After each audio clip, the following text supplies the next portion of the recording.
Hi, I'm Proctor.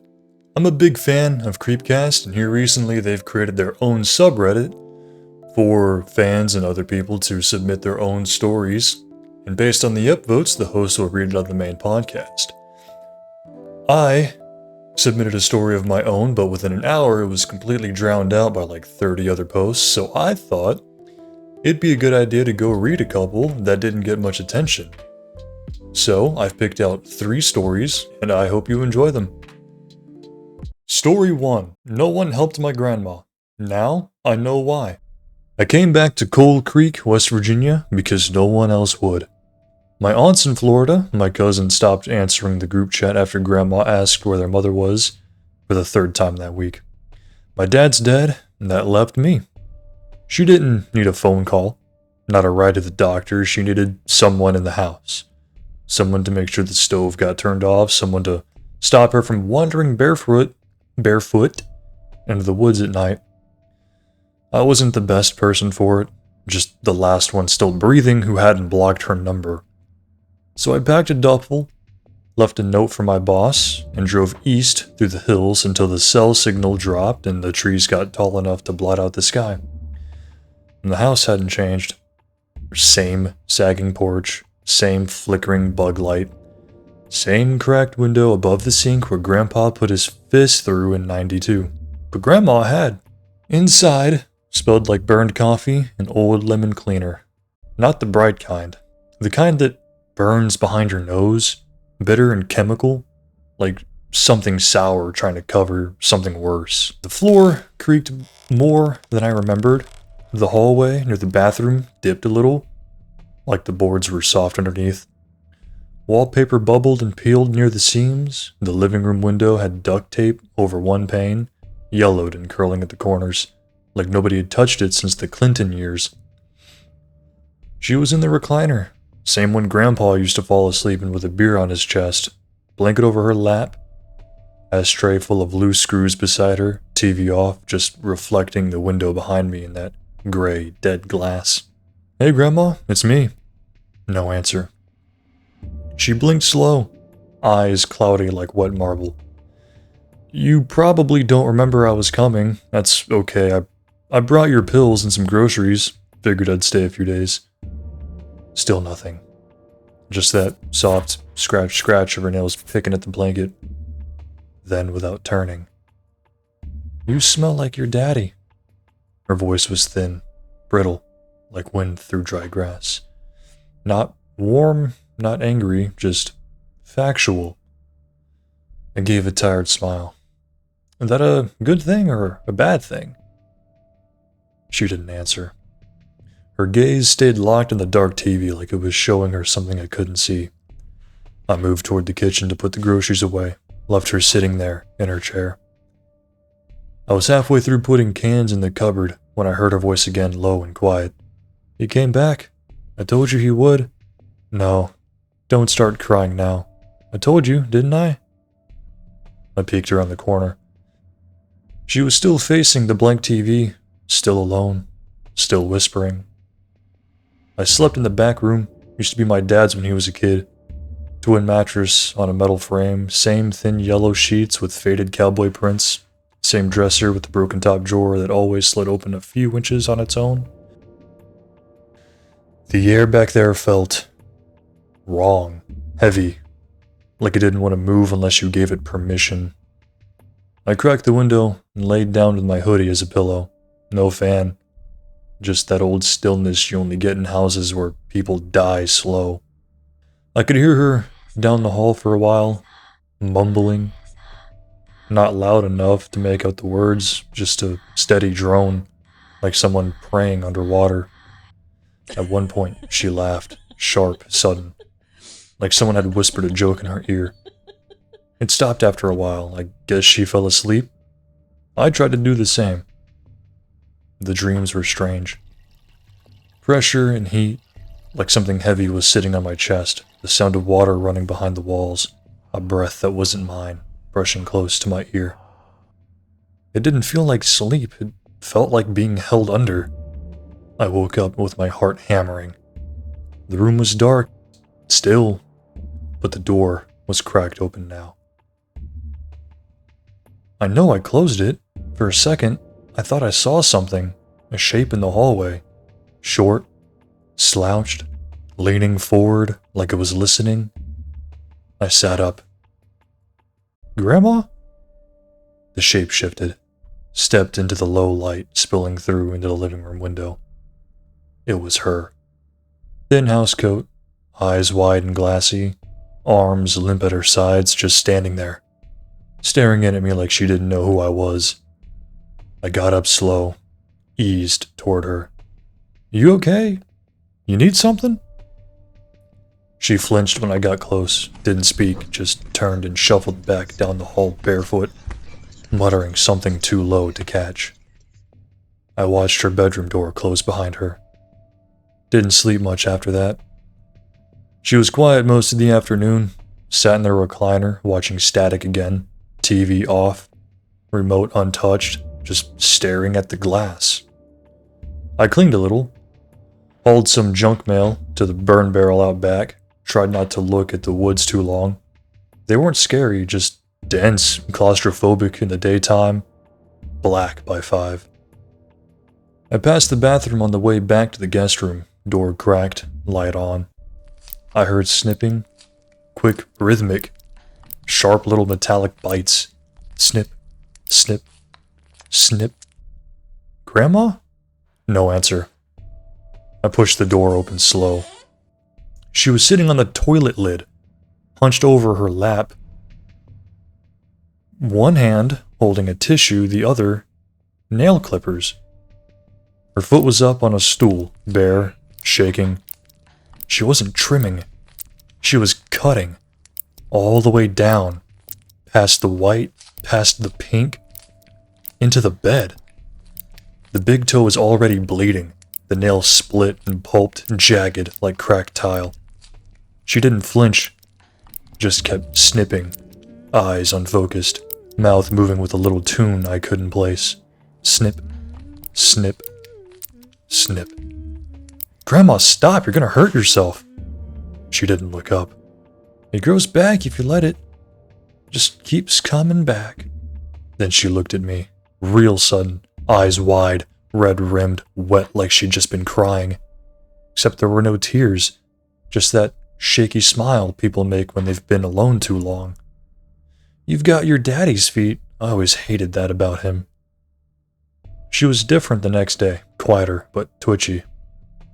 Kept folding and unfolding a dish rag with her thumbs, like she didn't know where she was. Her teeth clicked. She wouldn't eat. I offered soup, crackers, a protein shake. She wouldn't touch any of it. Just stared at the window over the sink and said, "It's too cold for him out there. Don't want him stiff before we get the nails in." I stopped moving. She didn't even look at me. Grandma, what? She blinked, looked confused, looked at me, but through me? Why'd you put your hair up like that for? You know how he gets. Then she started crying. Real tears this time. Covered her face and whispered, I'm sorry, over and over, like she didn't know why. I helped her back to bed. She went easy, didn't fight or mutter, just let me tuck her in, stared at the ceiling, like it was showing her something I couldn't see. She was out cold by 10. I couldn't sleep. The house was too quiet. That kind of quiet where you can hear it. The pressure behind your ears. I left the door cracked just a little in case she called for me. Around 1:30 I heard movement. A soft creak. Another. I thought she was up again, maybe headed to the bathroom, maybe just wandering. I stepped into the hall. Her door was still shut, the light was off, but the living room, the recliner was rocking. Just slowly, a soft, steady.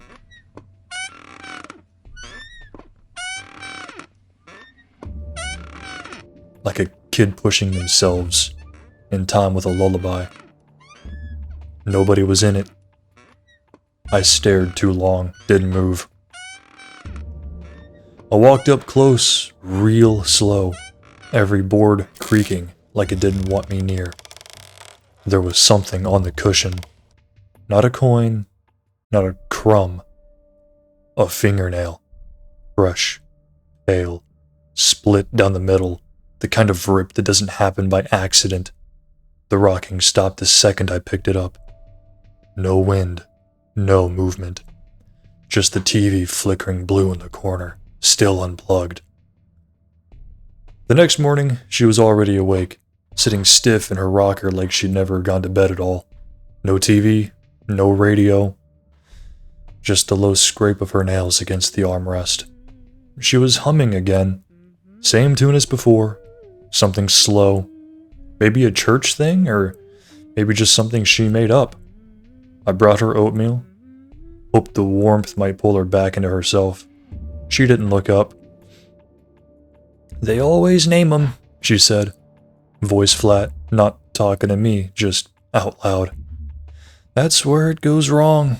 You give it a name, you start thinking it means something. Don't give animals names. Makes it harder to bury 'em." She scooped a handful of oatmeal and brought it to her lips like nothing was wrong. Chewed, swallowed, looked at me finally. "Did you check the lock on the shed? The wind was up last night." I hadn't. Didn't even know it had a lock. I just nodded and said, "Yeah, I would." She smiled real soft, almost proud, then went back to humming. It was just after midnight when I heard the screen door creak. I hadn't been sleeping well. Dad's old mattress was rather thin, and the smell of that house, mothballs and old piss and something worse underneath, clung to the roof of my mouth no matter how many times I brushed my teeth. I sat up, wiped the sweat from my chest, listened. No wind, no bugs, just the hum of the fridge and the slow groan of something setting on the back deck. I cracked the curtain open. Grandma was out there, barefoot, nightgown hanging loose off one shoulder, standing still in the dark like she'd been poured into it. In her hands were the shears. Not kitchen scissors, not hedge trimmers, the old iron kind, the farm kind. Rust like dried blood flaked down the handles, blades long enough to snip a chicken's head off clean. She wasn't cutting anything, just holding them, arms low and relaxed like someone waiting their turn. She was humming again. I didn't go out. Didn't call her name, just stood there.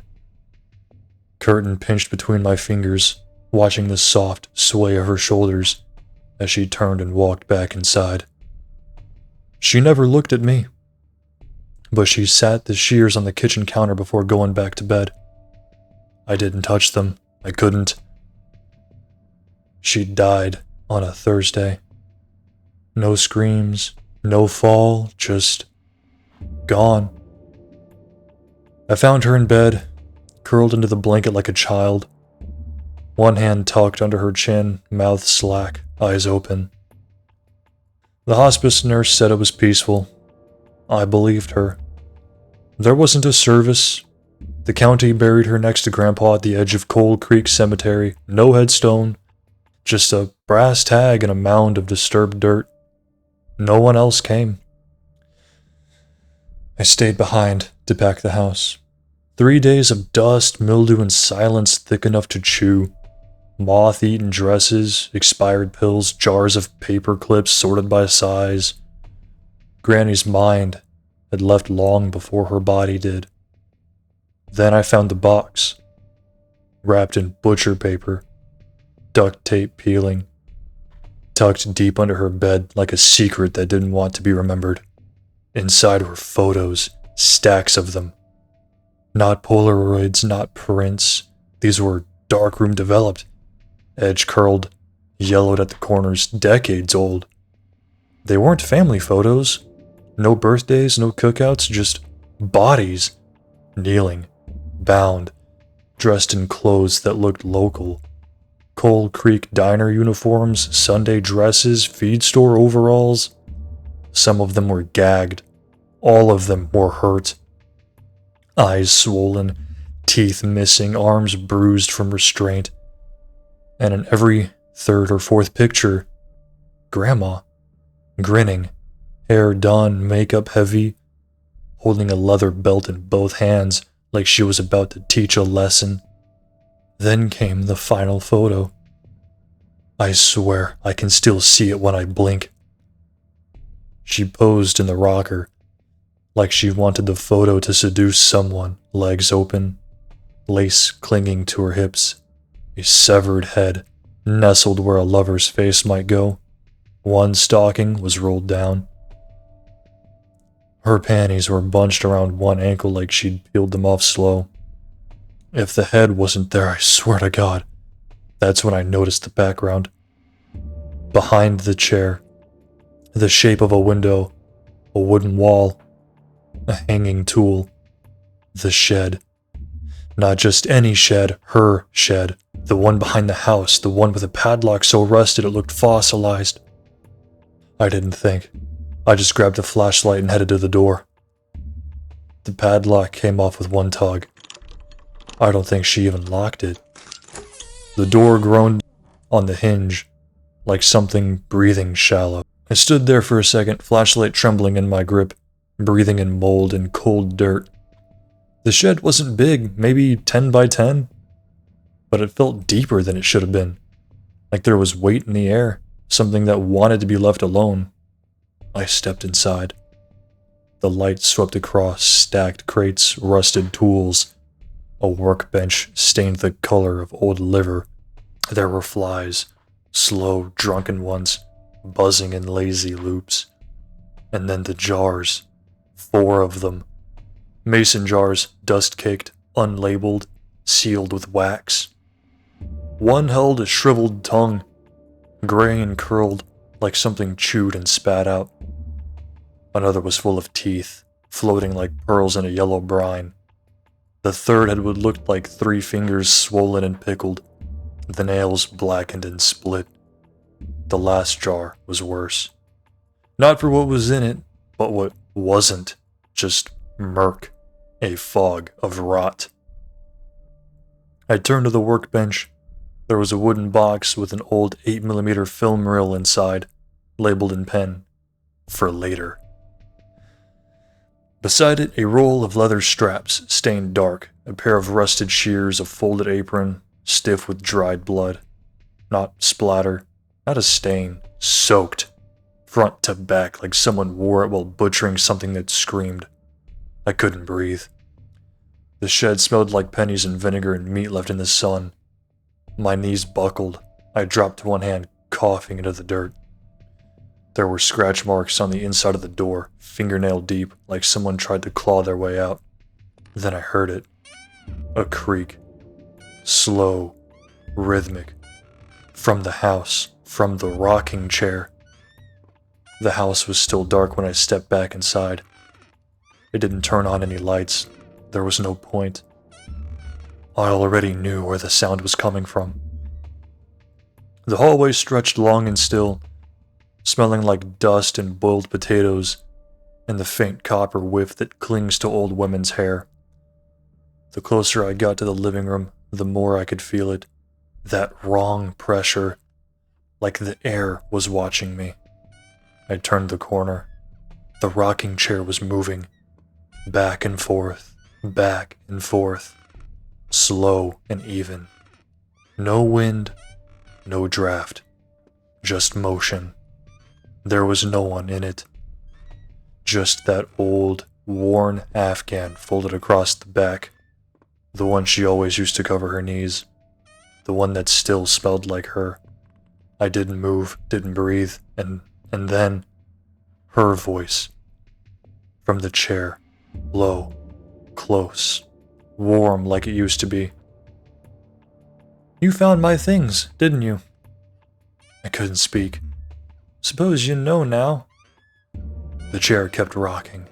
1, 2, 3. Then it stopped just like that. The house went still. The chair's empty. But when I pass that room, it feels like she's grinning at me, like she's not done. I thought packing her things would help, give me something to do, something human, but I just opened a box in her bedroom closet marked Church Bazaar 1997. Inside, beneath some folded linens, were laminated newspaper clippings, 9 in total, All local, all different years. 1975, 1983, 1997, 2004. Missing persons. Some had names circled in red pen. One had liar written across the photo. I don't think I can do this much longer. I decided to read one of the articles. Body found near Sugar Creek. Victim remains unidentified. Dated 1975. The man was in his 40s. No ID, no wallet, head missing. She underlined that part. Then, in the margin in her handwriting, it was still warm when I kissed it. I don't even know if I read the whole thing. I got to that line and just closed the lid. It's still sitting in the kitchen, I haven't moved it. That night I slept on the couch. Right there across from the rocker. I told myself I'd go first thing in the morning. But I think I already knew I wouldn't. Then I woke up to the smell of breakfast. Sausage, eggs, toast with blackberry jam, just how she used to make it. I followed the smell into the kitchen. The stove was cold. The table was empty, except for the belt. Folded. Centered. I didn't touch it. I just sat in the car with the door open until the sun came up. I don't know what I'm protecting anymore. But I can't stay here. Story 2. How taking a shit saved my life. After a night of heavily drinking with my friends, I awoke in my bed with a sharp pain in my guts. Instinctively, I hurried to my bathroom down the hall. Out of habit, I deadbolt the door behind me, and out of desperation, I waddled to the toilet before turning the lights on. Breathing a sigh of relief, my body finally begins the rancid process of purging itself of the abundance of vodka sloshing about my gullet. I have a vague recollection of the Uber driver that dropped me off safe and sound and hope I tipped well. After about 2 minutes into what is surely the gastric event of the century, I remember my phone. I reached down into my pants pocket and mercifully, my phone was there. However, it was down to 7%. Naturally, I did what anyone in my situation would do. Got on Reddit, hoping to find an interesting thread or two to pass the time. After about 15 minutes or so, I finished my business. Flush and spend the next 2 minutes finishing the thread I'm on. I glance up at the top right of my screen to see a whopping 1% left on my battery. Smiling at my success, I wash my hands and reach for the doorknob, but something makes me stop just before I unlock it. I pause, dead quiet and entirely unmoving. I remain like this for at least a full minute, having no idea why I'm even doing it. And then I hear it. It's coming from the left end of my hallway. Towards the rest of my house, all that's on the right side is my bedroom. I focus on the sound I heard, trying to decipher it exactly, then I hear it again. It's a soft thud followed by a long, barely audible scraping sound. The sound repeats itself every few moments, and with utter dread I realize it's getting just a little louder each time. Whatever it is, it's getting closer. My exhausted and dehydrated mind immediately conjures up an image of a tall, lanky, pale creature with large hands and feet ending with razor-sharp claws. I dismiss this delusion when an inner voice whispers that it must be an intruder. I glance down at my phone to see if it remains powered. I almost slide to unlock it, but then that dull thud lands directly on the other side, and I catch a whiff of a scent that can only be described as intense decay and rot. Fortunately, it is shortly followed by the scrape, and I breathe out, a breath I didn't even realize I was holding in.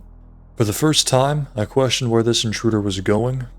There is one other door in this hallway beside my bedroom, and this one and whatever is in my apartment walked right by both of them and instead seemed to be heading straight for my bedroom. I listened closely, barely daring to even breathe, as my bedroom door slowly creaks open. A few seconds later, my house is filled with an inhuman, shrill screeching, and the sounds of claws digging into wood and ripping cloth begin loudly pouring from the right side of the hall. Terrified, I curl up in my bathtub trying to make sense of the unnatural shrieking that's emitting from my room when I hear a high-pitched from my cell phone. I look down just in time to see I have a new message from Dave before my screen turns black as the phone dies. Immediately after the ding, the creature ceased its destructive path and rage-filled cries. I hear a few hurried thuds and scrapes, and I watch in horror as the doorknob slowly begins to turn. When the door doesn't open, the shrieks immediately return and the demonic chorus is rejoined once more by the claw ripping into the door. I can hear the wood being reduced to kindling as I watch as it begins to buckle. One huge claw finally pierces through, and a glowing yellow orb peers at me through the gaping slash. The creature's eye possessed no pupil. It was merely a solid, glowing orb of a disgusting shade of yellow. After staring at me for what felt like an eternity, the shrieking was replaced with a slow, dull rumbling. It takes me a moment, but I soon realize this thing is laughing at me. The assault on my door resumes, and this time it is only seconds before a large chunk is ripped away. I see in the shadows a creature, not unlike what I first imagined, still laughing. I see one of its long arms begin to reach into the room when suddenly, a faint ray of light flits in through my window, landing squarely on the hand of the monstrosity before me.